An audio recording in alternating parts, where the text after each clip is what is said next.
Hello. It has been way too long since I done one of these. Where to start?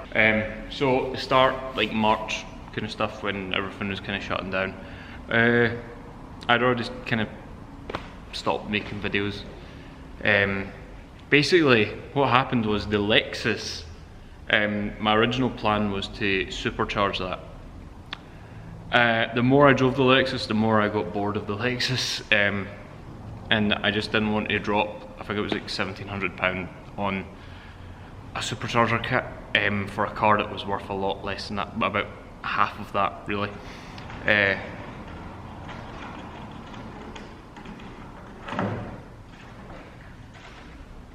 What the fuck is that? So I made the tough decision to sell it.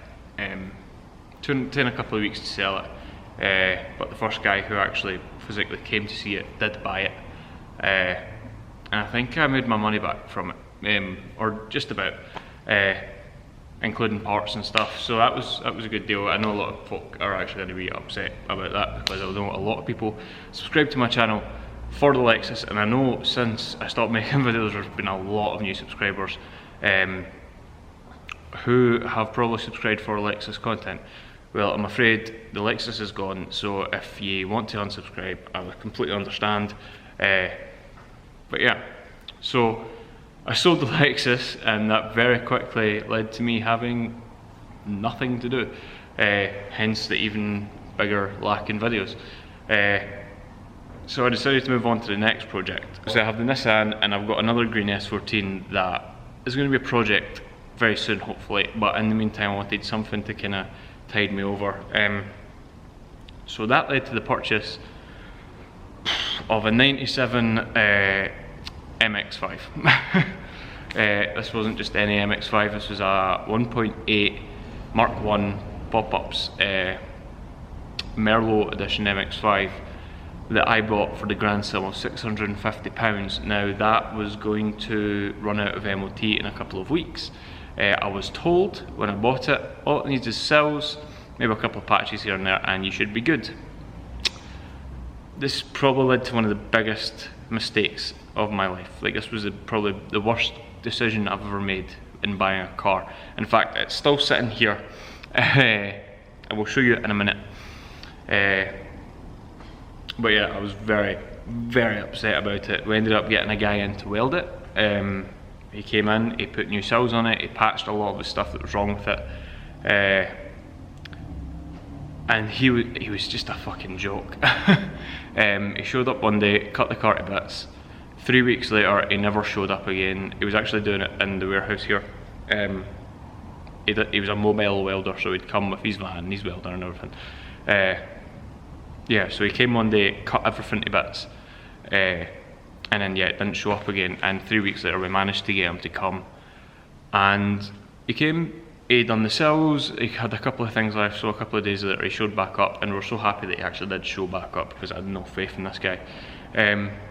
But I was at work, so I came back over when I'd finished just to see him and was like, yo, how you getting on? So the car was up in the air on the ramp, and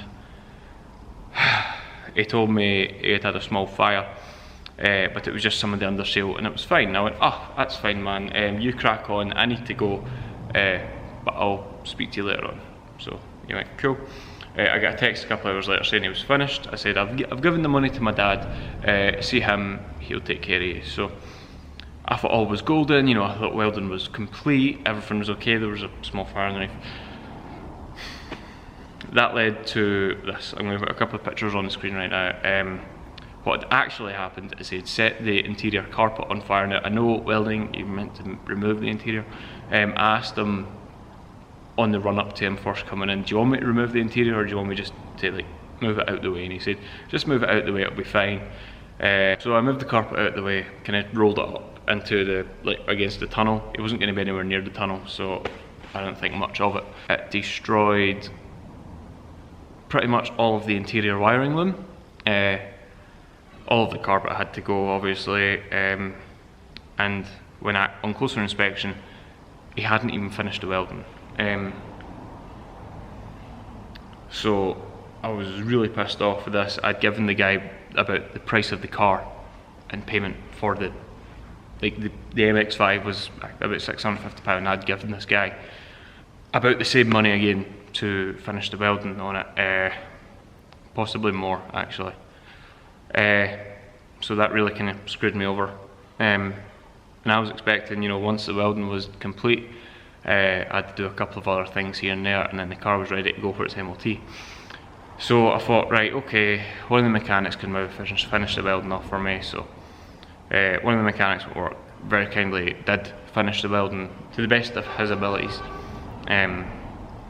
So I booked the car in for what we call a pre-MOT, and basically just check the car over. They write me a list of things that need to be done to get the car through its MOT. So the car came back, and basically what they told me, I walked through the door of the garage and they basically just looked at me and went, scrap it. And that, obviously that's the worst thing to hear. That's the last thing you want to hear as a car guy. And it didn't feel good. It really didn't feel good. So they handed me the list, and it was honestly, it was like a till receipt. It was so long. And you know, there was even still more welding on there to be done. There was just loads of parts, lower arms and everything needed to be replaced. Pretty much all the suspension components had to be replaced. It was a tough blow. So in deciding what I was going to do with it, a colleague of mine actually came up and said his son had an MX-5 that he was trying to sell, and he would sell it cheap. And that's right here. But we'll get to that in a minute. First I'm going to show you this Mark 1. So this is the Mark 1 here. You can see it looks nice, it's a nice colour. This is the Merlot colour. It's got some sick dishy wheels on it, some over fenders that had some big ugly side skirts on it and stuff, little retro mirrors and stuff. It's a really cool little car. You know, soft top needed replaced and stuff, but I thought, you know, for what I'm going to use it for, it's going to be a great little fun little car. You know, so I got excited, put my Nardi steering wheel in it, done a couple of bits and bobs to it. Those door cards came on it. So yeah, in the fire, after the fire I ended up painting the entire floor black, and thought, right, I'll get another carpet when everything's done, it's back on the road. That can be a finishing touch. But yeah, that never happened. You can see here, most of the wiring had to be redone. This is actually the loom here. By this point, you know, I'd had the car 4 or 5 months, and I'd really kind of grown a connection with it. And I felt really, really crap actually about what to do with it. I didn't know what to do with it. I came back from the garage, I got really angry and kicked it. And that destroyed one of the wings. That's another thing actually. When he was welding, when the carpet went on fire, there was like the 2 wings and the bumper were actually in the cockpit, and it destroyed one of the wings, warped it and everything. So that had to go. I actually tried to repair it and put it in primer, and it is actually on the car right now. But yeah, it's not ideal. But yeah. That led to a colleague of mine coming up saying, are you interested in this little MX-5? So I gave the guy a call, went and seen it. So it turned out to be a Mark II, or NB for MX-5 enthusiasts, with a couple of mods, nothing really. It had been sitting for a year, ran out of MOT, never failed its MOT. It has a catback exhaust, a hardtop, and I got the lot with the hardtop, loads of spares and stuff, for a grand sum of £350. I had a quick look at it, I'd assessed some of the rust that I could see, and I decided I'm going to learn to weld. Now, welding was never something I seen myself doing, so I started looking into it. I thought, you know, if this is my first experience of hiring a welder and it did not go well. And really, I think I've got a good grasp on like body work and mechanical work. The one thing I've always said was, like, if I'm in the garage and there's something just not working out, I've always said to myself, if I could weld, I wouldn't be having this issue.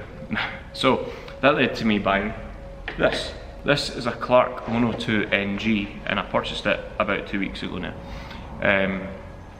Now as soon as it came, I got it out of the box. I started doing some practice welds and everything. Started off rocky, not gonna lie. I'll put a picture of my very first weld on actually. Burned some holes, gradually got a bit better. Now I have to say my welds still are not pretty. They are not weldy. Not weldy. They're very weldy, but they're not pretty. Strong. They are strong. That's the main thing though. So I bought this welder. All I had to do was kind of figure out the controls, figure out what was the best kind of way for the kind of material I was going to be welding. Last weekend, time to pick up the MX-5. So me and my girlfriend's dad, Graham, went through to see the assemble. We had already seen it. We had given the guy a deposit, and we had decided to pick it up, obviously. So, as far as I was aware, the car needed, there was a wheel nut that had completely corroded, and it was not a nut anymore. It was just a bit of rust on the wheel, and it had jammed the wheel nut. It jammed the full wheel on, basically. No big deal. Get the extractors out, get that off. That did not go to plan. So we ended up destroying the wheel, which I'm not sad about because the wheels are really, really ugly, by the way. So anyway, we're bringing the car home. Done a couple of test drives. Done a small test drive around the yard. And it was perfect. The car drove perfect. Am I in focus? Yeah, so we done a couple of test drives around the yard, and it drove perfect. There was no knocks, there was nothing. So we decided, right, let's get this on the ramp and really see where the rust is at on this car, because this is these cars' #1 killer, rust. They rust from the inside out, and it's so easy to get caught out by it, as I learned with the Mark 1. So we got it up. I'd already seen a bit of rust on inside the boot, which my friend Neil from Tokyo Track Wolf had actually told me to look at. Yeah, I poked that and it's right through. So we got it up in the ramp. First thing we noticed was the gearbox. There was like a metal gearbox shroud underneath. Yeah, it fell off. Yeah, just gone. And I thought, oh, that's not a good sign. And I thought I was in for the exact same kind of disappointment. But it wasn't actually bad. Frame rails were solid, which is one of the things that got replaced on the Mark 1. Sills had been patched already. Not replaced, but patched. They could do with being replaced probably in the future at some point. But I thought, you know what, this is great. We noticed a couple of suspension problems, drop links and stuff, but nothing too shocking.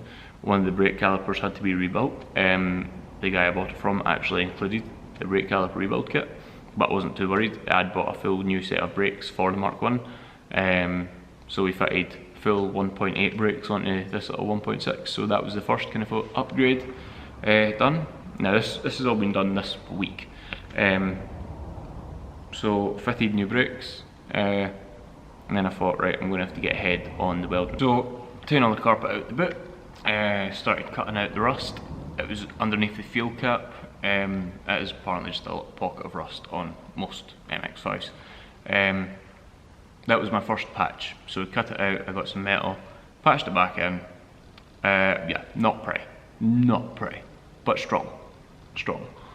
Welded it from the top and welded it from the bottom. So the MLT has nothing to say because that thing is solid. I'd noticed a little bit of rust in the driver's side wheel arch at the end of the sill. Went around to that, cut it out, patched it. Came back the next day, was finishing it up when the hole got a little bit bigger. So cut the full patch back out, just cut a bigger hole, made sure everything was nice, clean, strong metal, and repatched it. Perfect. Done. Still not pretty in the slightest, but done. Put 2 new drop links on the rear, replaced the stud that had the rusty nut on it because we had to we had to drill it out, so the stud actually got destroyed. So replaced that, and now the car is booked in on Tuesday. This is Friday. The car is booked in on Tuesday for its pre-MOT. All going well, this little car should be back on the road next week, and then the mods can recommence, and at that point, so will the videos. It's standard, it's got mismatched wheels as it is, but it'll get there. Here is my new, to me, Mark II NB MX-5.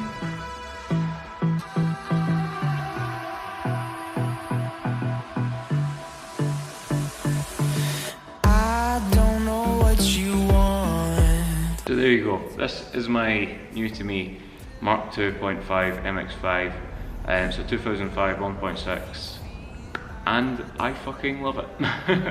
Or, well, we'll see how it goes on Tuesday after the pre-MOT, if I still love it or not. I would love nothing more but to take this for a rip with you guys right now, but that's going to have to wait. I'm happy to be back, and I'm sorry it took so long, and I'll hopefully see you in the next one. Peace.